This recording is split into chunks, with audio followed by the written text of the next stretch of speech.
Hello, Happy New Year. Happy New Year! This is the month in review for January 2019. I am the lead game designer, Jonathan Moore. I'm the lead artist and animator, Megan Slay. I'm the lead programmer and graphic designer, Natalie Thompson. You know, you say you're the lead graphic designer, but I was the one that made the UI, pretty much. That's true, but I mean, I do do it it for the for Private book. Star. We share roles. Yeah. But we are coming back. I know that we've completed a whole lot of stuff this month. If you want to, I'll go ahead and start. Yeah, Okay. go ahead.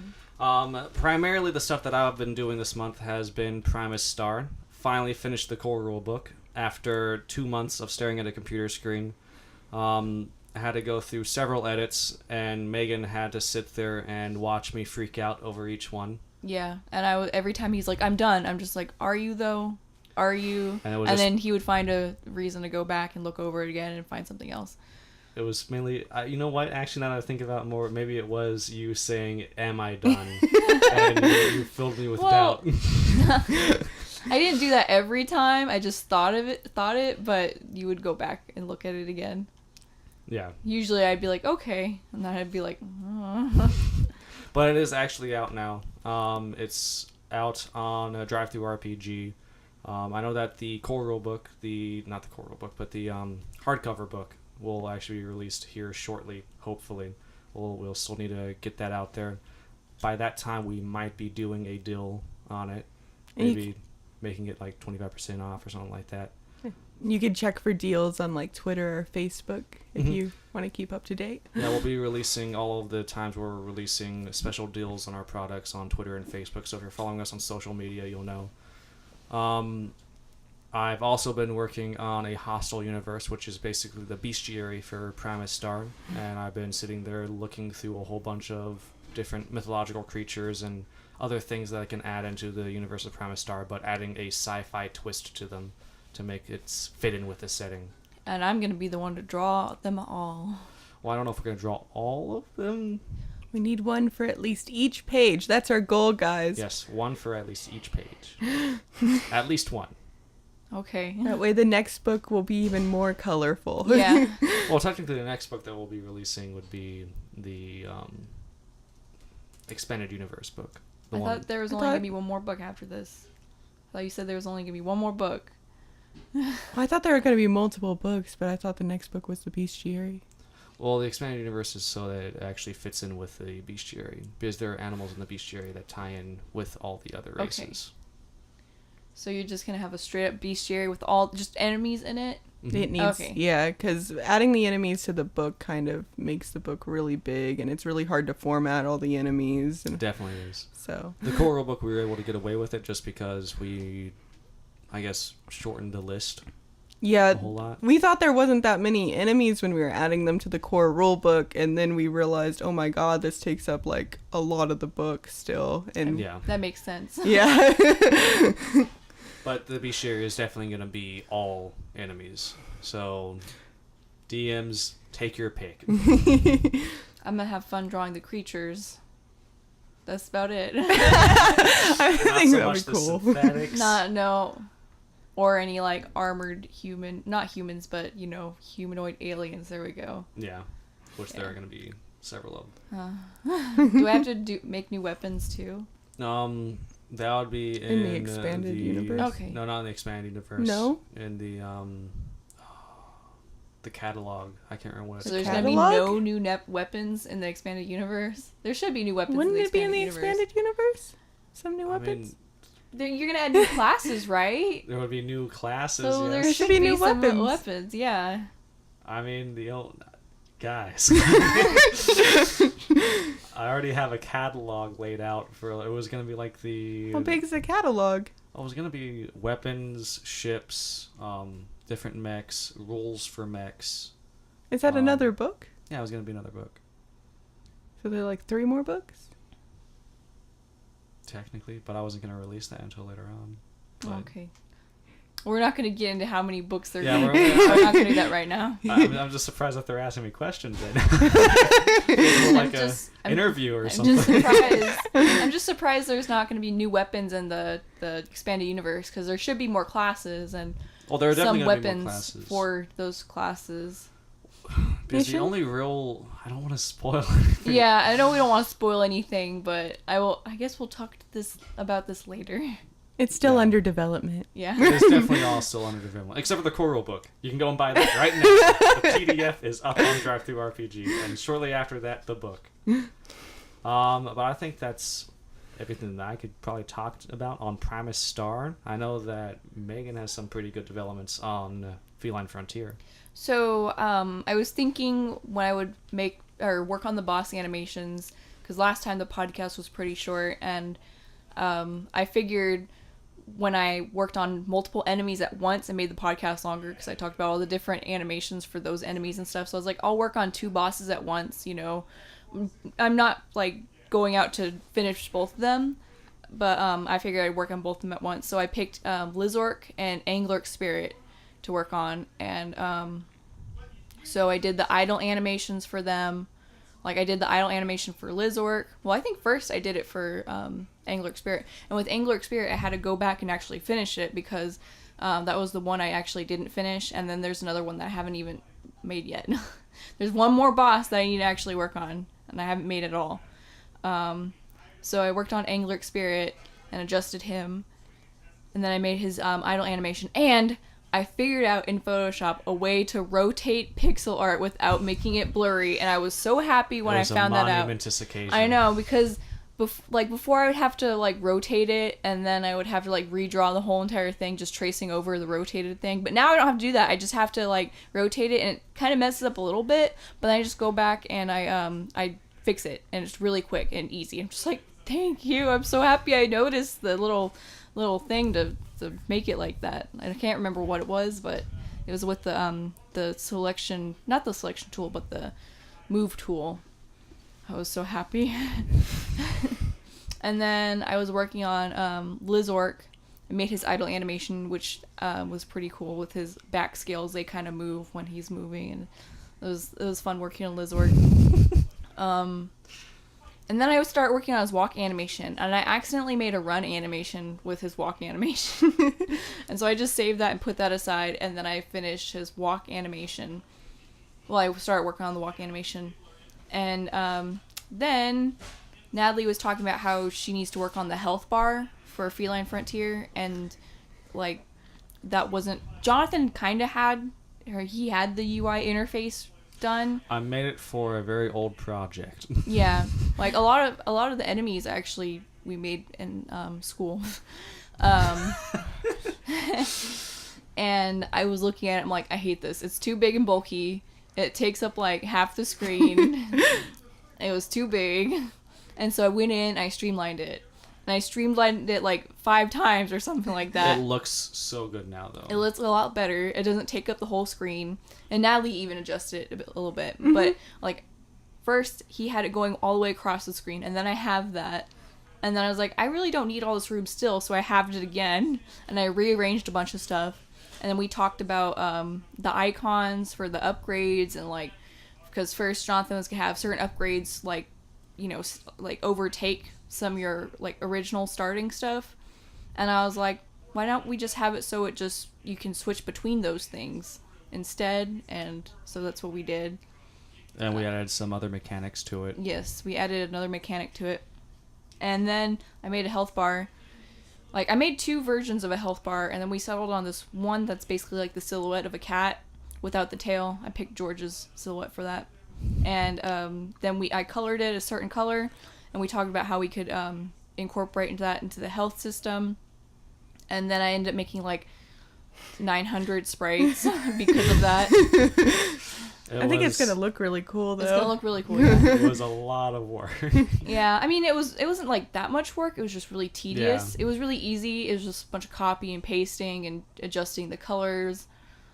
And then if I would have known a certain thing, I wouldn't have like done this outline and back thing for it, because then Natalie went back and then erased that. And I'm just like, if I would have known, I wouldn't have done that.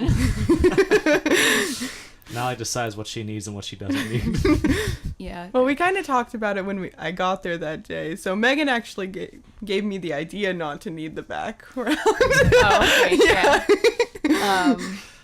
And then after I worked on like the health bar and the UI, like it's not like completely UI, it's the HUD or the interface, whatever it is. It's the HUD, heads-up display. Yeah. I'm working on a video game, I don't know the terms. That's why you have me. Well, let me also talk about some of the other stuff that I worked on. So I made the icons, and I had to remake them and stuff. And I also made the 9 slice, which is the 9 slice is the it's like all the numbers put 0 into to 9. Yeah, 0 to 9 put on a like little spreadsheet kind of thing, so that Natalie can use that for the ammo, for the missiles. Yep. Just the missile ammo. That's the only thing that actually has a specific ammo type. Also, Jonathan's old his old UI or HUD was really confusing to me because Natalie and I were looking at it and we mixed up so many things on it. I thought like this flashlight bar thing was the health bar because it was green with a red cross next to it. You would think that was the health. It wasn't a cross. It was just a pixelated button. It looked like a cross. Because the way it was pixelated, it wasn't a sphere. It was a cross. I have made mistakes. And then we thought the health was the ammo. And I thought the icon for one of the upgrades, like it had these 2 little boxes under it for the ammo. And I thought that was for other icons for other upgrades that you could switch between. Yeah, like you could scroll through them and it'd go in like a 3 like circle thing. And then it wasn't. And that's also how we came, because I made those sprites and Jonathan's like, we don't need those. And I was like, okay, but that's also how we came to the thing of like you can switch between the different upgrades instead of just it overtaking what you currently had. Yeah, so it adds more mechanics and it also makes sense, I guess, with what we have, because it would make no sense at all if we just had missiles have ammo, then everything else is just there. Yeah. It kind of suck if you really liked the weapon you were using and then you got an upgrade and it was then just got gone. rid of it. Yeah. Yeah, so we fixed that. Yeah. And then after making the UI, or not just, I guess it's still kind of UI. It is the still HUD. UI, but After making the HUD, I went back to working on Lizork, and I made his walk animation, and I had to like make his tail and move and stuff like that, and I made his walk actually better. I remember having to look at an alligator walk, and alligators walk really slow, and I can't really do that because it would take up so many frames and it would look pretty odd in the game. They walk like someone that just got their nails done. Yeah. That's all you have to think about.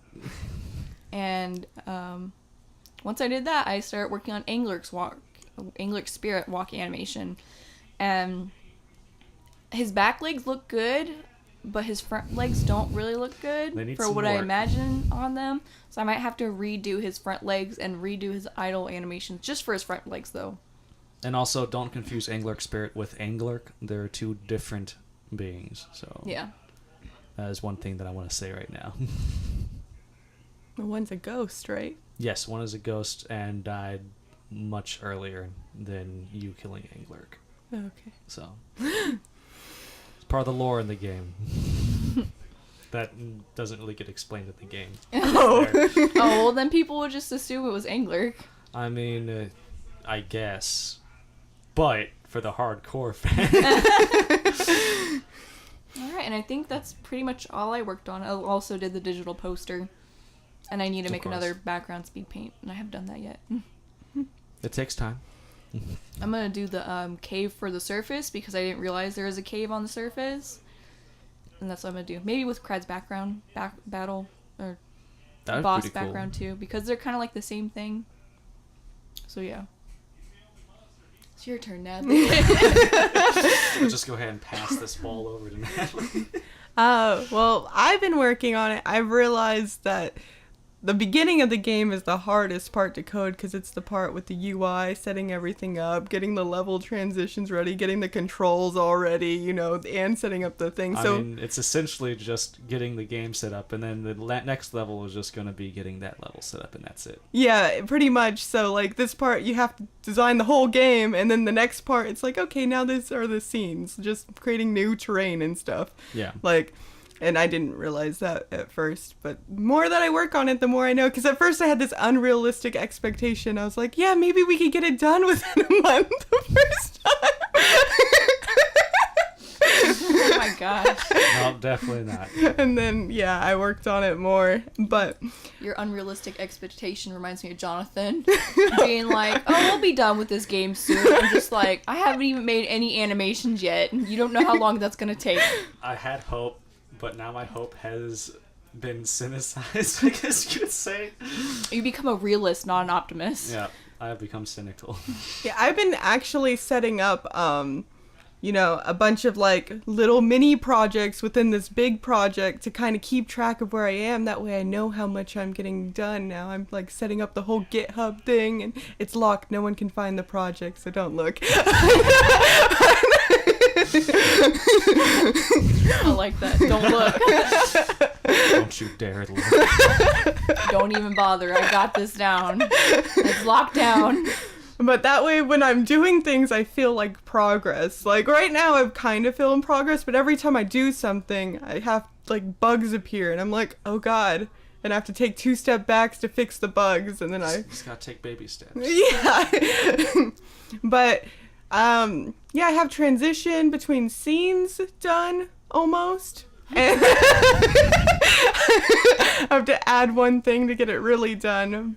But I have to add shooting in the game before I can do that. Yeah, we still need to add shooting. We still need to add enemy stuff and everything. Yeah, and well, I have some enemies in the game, but they don't do damage or anything yet, so I need to add the damage. They just kind of like do their idle animation or something. Yeah. pretty much. And so that's kind of like, oh, and there's this glitch on the surface, and it's only in one scene right now, which makes me weird out on what's making it do it. I hate those things. Yeah. Those glitches. Oh.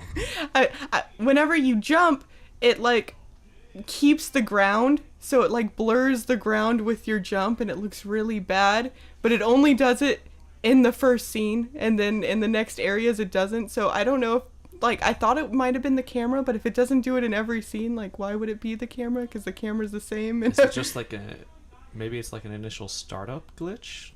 Maybe. Since that's the first scene that you go into, and then it like fixes itself and... Yeah. Does it fix itself when you leave and go back? No. Oh, okay. Oh, so it's only in... Yeah, it's only in that one scene, and I've turned off elements to kind of like be like, maybe it's just one of these things in here, and it's not going to work. What if we do something really weird and make a scene, but then immediately take that player out of that scene and put them into that scene? So technically, I mean, you're gonna have to go through a cutscene. cutscene. You need to go through a cutscene first. So set up like the starting screen and has that be the first scene. I could make the start menu and see if going from the start menu. I made it the project, and then I outputted it, even though we only have like yeah, sorry.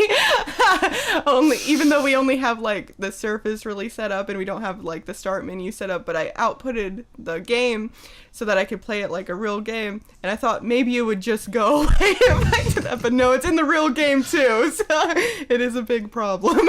Oh, is that when I saw the UI actually on the screen? It was like the full screen was when you...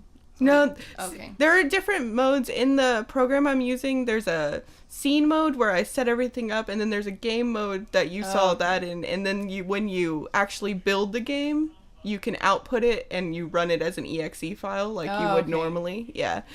And then that's whenever the glitch happens. And it happens in the whole thing, but I was hoping maybe if I ran it, it would go away. Like maybe it was just an in-editor kind of glitch, but it isn't. So...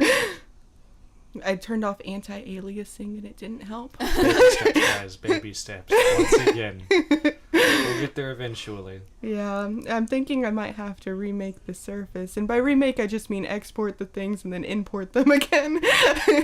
Okay. Yeah, and... maybe that would work. It might work, yeah. Hopefully. But I'm gonna do other things first and kind of read that's forums. That's your last-ditch effort. Yeah. Oh, that's weird.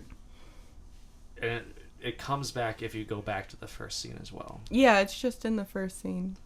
Like, I can jump in the other scenes and it doesn't happen. And you've already checked there's no differences with any kind of code? No, there shouldn't be, because I made everything a prefab and I just dragged and dropped it into every scene. That's weird. Yeah. I don't know what it is. And I did a lot of form searching this morning and I couldn't find anything on it either. So it's just me, just something. I hate that. I hate when it's like Special that. problem. Or it's like whenever you have a problem and it's like very specific, but you find someone else who had it, and then like in the forums, they're just like the person that helped them DM'd them the message Yeah, I hate instead of that. actually posting I it. know. I hate that. It's like, oh, don't worry, I'm gonna direct message you. And just like, don't do that. I have the problem. Why And would it's you like do from that? 5 years ago or something, and it's like, ugh. I need to get in contact with this person. So I guess if you guys have any ideas, post it up or something. I take suggestions if you know how to use Unity, but I'm not relying on it. I can figure it out. We'll figure it out eventually. Yeah, so I put the UI in the game, and by putting it in, I just really mean that I put the placement of the UI in the game, and I've just started making the actual code for how the health is going to drop and then how it's going to interact with the sprites and stuff. And I had to go in and I had to reformat the sprite sheet for the health bar a little bit because yeah. Definitely exists. If I would have known that, I would have done it like your way. That way It's you wouldn't okay. have to do it. I wasn't clear enough. Well, I mean, I don't remember like doing health bars. I don't think I did health bar stuff when I was in college, so yeah, I don't think we did health bar sprite sheet. I don't think we did. Yeah, because we were doing a shooting gallery and that doesn't have a health Yeah. bar. The only reason it's so overwhelming, the health bar, is because there's like 10 upgrades in the game for the health bar, so we had to make different colors, so I need 10 different sprite sheets for the health bars. And, Yeah. yeah, That's why it's like 900 sprites pretty much. yeah, but it'll be cool, I think. It looks pretty. Yeah. And I do really like the UI. It looks really good. So Yeah, hopefully so you far I guys all like it Super too. good. Oh yeah, so when Jonathan made the UI, it was like this kind of Are you metal. gonna drag me again? No, I'm gonna talk about how I changed it. Okay. So it was like this kind of metal looking thing, this bar with like more industrial. It was more industrial looking, I guess. And then when I was just like, I don't like that, I went online. I looked at how Metroid did their UI for certain games, and I saw like their old one. I was like, I still don't like that. It looks ugly. And then I saw some of their newer ones for like their 3D or not. I guess 3D games, yeah. So for their newer games, and it looks like it's from the perspective of Samus's helmet, like looking in her helmet. I loved that. And so I was like, I'm gonna do that for the cats. So that was my inspiration, was the kind of sci-fi inside Samus's helmet for the UI. I don't know if you'll get that when you look at it. Yeah, though. you might not, but you know, Probably not. Like but- my thing was like, I want it to be out of the way and not take up the whole screen and just be like in your face the entire time, and that's why it's like. And it It's- does pull off that. Like, it's really, like, it looks really modern, I think, as Yeah. a UI, which Very, is good. I think streamlined, maybe minimal, not really minimalist, but you know, It's a little bit minimalist. yeah. You know, for some reason, I just started to think about the Halo health bar system and their UI. I don't know that because I I never don't- played that It's- game. Well, I played a little, but I didn't play it that often. That is probably one of the most minimalist health bar designs I can think of. I don't know it either. Ours is good though. Yeah, we're keeping it. Yeah, we're keeping it. There's no changing that now. And Natalie also adjusted a little bit, mostly the placement of the health bar. With Yeah. the rest of the HUD. Is it first, when Megan gave it to me, the health bar was under the HUD, but I felt like it kind of looked weird. So I brought it up so it's all in a line at the top. Mhm. Like, I just like it being in a line. Also, I like it being up at the top because you can actually see where you're walking and everything. Yeah. Yeah. Well, I mean. I also, I did take off the blue glow you put in the background. Oh, okay. Yeah. I That was noticed to that as signify the helmet. Oh, okay. Yeah. Thought it was a Mm. bit distracting. Oh well. Yeah. I understand the blue glow now. I was wondering what the blue glow was for. I was like, okay. If you didn't understand it at first, then it's probably best to just remove it. Yeah, I didn't understand it either. I thought it was just to make it more visible on the screen. That was part of the other thing too, but I was thinking like the helmet. Because it's also the UI. I made it transparent. Like Yeah, a little bit transparent. But Which it's I- still plenty visible on the screen. I like did it. look at that and I was like, because one of the stars is right in the UI background, and I was like, is that okay? Am I bothered by that immensely? I mean, whenever I saw that, I was like, oh, okay, that's pretty cool. So, I mean, I don't know, maybe a normal person would be fine. Yeah, especially when you move around, it'll be fine. No, because the background doesn't move. Oh, Only the character moves. when you go to another scene, it'll be fine. Because I thought that too. I was like, I'm just going to run back and forth and see if it still bothers me. I'm like, it doesn't move. And I'm just like, it's okay, Natalie. I think it's fine. You know what? Maybe I should look at it again. Yeah, you're making me nervous now. No, I think I'm just really like, you know, the graphic design is coming out a little bit. I think we're going to look at it again. But I want to see that one blur thing anyways. Oh, Whenever you jump. yeah. Not right now. Okay. I saw you going for it. Like, all right, let's bring it up right now in the middle of a podcast. Was there anything else that we've done? I know that I haven't really been looking at Feline Frontier too much, besides just making edits to the weapons, making it so that they now use up like the flashlight charge and stuff like that. Yeah, we did a lot of just kind of theory talk about nighttime and then the flashlight and how the uses of the flashlight are going to work and different. But Flashlight actually has a bigger role now. yeah. It's not just going to be for one specific area like it was going to be for before, but now you actually have to use it all over the place. Nighttime is actually going to be a little bit more, I guess. Creepy.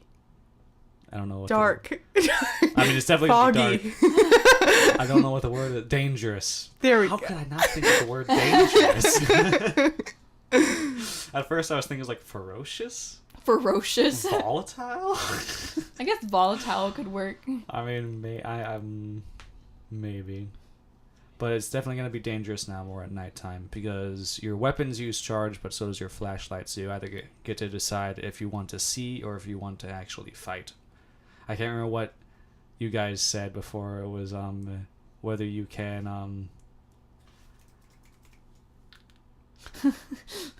I can't remember. I just mentioned it would make it more like a survival kind of thing. Yeah. Yeah, I think it's cool. I Which think would- there should it be definitely some fits with the strategy. theme Yeah. of Yeah. the game, of the whole exploring a planet and trying to survive on the planet. Plus, a lot of the game is in caves, so it should be kind of dark. You mentioned strategy. It reminded me of when you were showing us a glitch where you could jump on a wall and just keep jumping up. And I was just like, oh yeah, speed strats. It's a feature. I'm gonna fix that. It's another glitch.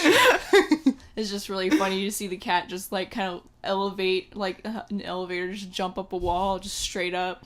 A game in process is bound to have a lot of glitches. Yeah, it is. I'm sure. I'm guessing that whole jumping up the wall thing is mainly just because the cat goes into the wall a little bit, and then you can get stuck onto the collision, like of the top of the Yeah, block. I have 3 is grounded conditions, and that's because when you go down slopes, it wasn't counting as grounded, which was bugging me, so I had to make more is grounded. But they're kind of out too far, so it's hitting the wall, and it's saying, oh, it's on the ground, so you can jump over and over again. I know what the problem is, I just haven't gone in and fixed it. Would it be Oh. an easy problem to fix? Yeah, I just have to move the is grounded over. Okay. Yeah. Baby steps, guys. Yeah. Once again. I think that should be about it, though. Yeah, we did a lot of stuff this time. Yeah, a lot of stuff. It wasn't just me. I want to keep on, I guess, working on Primus Star stuff, and I know that I'm going to be helping Natalie with the, I guess, level design. Yeah. Going back through. I mean, I've already designed the levels. As He you just saw on Patreon, needs to but paint all the blocks in, and again, yeah. At least it'll be easier. yes, at least it'll be easier. At least I don't have to spend like half a year making this entire world. Oh my gosh. Took a long time the first time, Yeah. but now they made it easier. So Oh, I also redesigned one of the backgrounds, the Wasteland background, because of the digital poster. yeah, And with the Wasteland background, Jonathan had made a background, and I basically just kind of traced over it and made it better looking. But then I went back and I added a little bit more to make it better looking. I think As it she looks better does. looking. Yeah. Looks really good.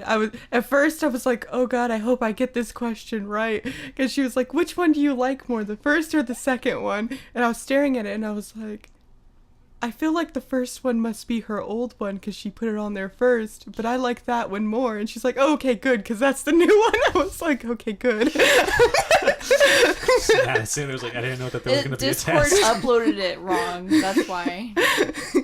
I felt bad at first because I was like, I'm telling her. Oh my gosh.